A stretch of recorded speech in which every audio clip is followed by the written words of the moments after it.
మిత్రులారా, ఈ Andhra Pradesh deputy CM Pawan Kalyan గారి మీద మాజీ ఐఏఎస్ విజయ్ కుమార్ గారు ఒక పిటిషన్ రూపంలో కేసు దాఖలు చేశారు. అది కూడా డైరెక్ట్గా హైకోర్టులో.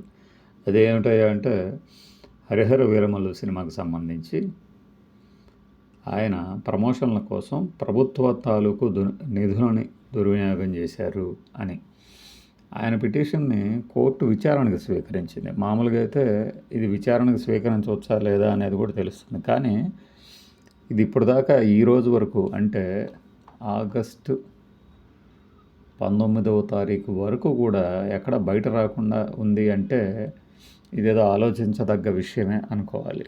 అసలు నిజంగా ఈ పిటిషన్ దాఖలు చేశారా లేదా అనేది కూడా ఒక చిన్నపాటి డౌట్ ఉంది. కానీ ఏంటంటే, దీనికి కౌంటర్గా వేరే వేరే ఛానల్స్లో ఇంటర్వ్యూలు వాళ్ళ అభిప్రాయాలు కూడా వ్యక్తం చేస్తున్న దాన్ని బట్టి అర్థం చేసుకుంటే మనం ఈ విషయం నిజమే.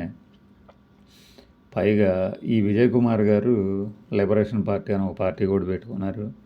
తనకే ఓటు వేయాలంటారు. మిగిలిన పార్టీలన్నీ కూడా రాజకీయ ముసుగులో ప్రజలను దోచుకుంటున్నాయంటూ ఆరోపించిన వ్యక్తి కావడంతో ఐఏఎస్గా ఉన్నప్పుడు ఈయన చాలా అంటే చాలా ఒక నియమబద్ధ నిజాయితీ గల ఆఫీసర్గా పేరు తెచ్చుకున్నారంటారు. అట్లాంటి ఈయన హైకోర్టులో పిటిషన్ వేసి కేంద్ర దర్యాప్తు సంస్థ సిబిఐతో విచారణ జరిపించాలని కోరారు. దీంతో హైకోర్టు ఏం చేసిందంటే,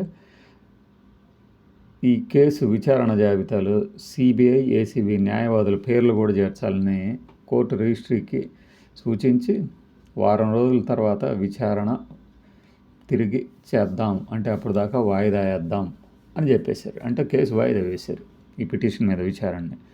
మరి ఏపీ ముఖ్యమంత్రిగా పవన్ కళ్యాణ్ ఉన్న సమయంలో ఆయన ఒక సినిమా రిలీజ్ చేయటము, ఆ సినిమా ప్రమోషన్లకి ప్రభుత్వం తాలూకు నిధులు వాడారు అనే ఒక ఆరోపణ రావటం అనేది నిజంగా ఒక కలకలం రేపే విషయమే.